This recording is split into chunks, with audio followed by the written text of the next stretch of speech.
tayo ng carrot, saka purple cabbage, saka konting kamatis. So, dadagdagan natin para medyo colorful ang ating salad. Gusto ng amo ko maraming salad para healthy.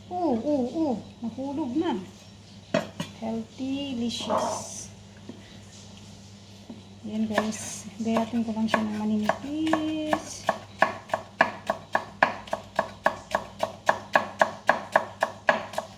Sige, manipis lang. Ayan. So, siyempre mayroon tayong carrots. Di natin kunting carrots lang guys. So, para mayroong kulay ang ating salad. Yan. So, makikita nyo mamaya guys, masarap nang tingnan. Kahit anong hiwa lang, okay lang sa amo ko yan guys. Yan na.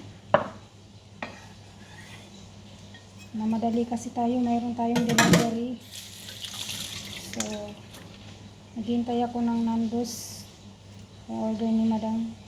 So, ayan guys, kompleto na yan. May lettuce, may grapes na green, tomato, carrots, purple cabbage, kiwi, at saka iba pa. Yan, cherry tomato. Kompleto na yan siya guys. Masaya na yung buhay ng amo ko pag ganito yung ginawa ko. Thank you for watching guys. Sana nagustuhan nyo ang aking video. Like and share. Thank you so much for watching. Sa mga susuporta sa akin at magsusuporta pa lang. Maraming salamat po and God bless. Sarap. Ayan na guys, tapos na yung ating salad. Mabuhay. Magandang buhay. Bye-bye.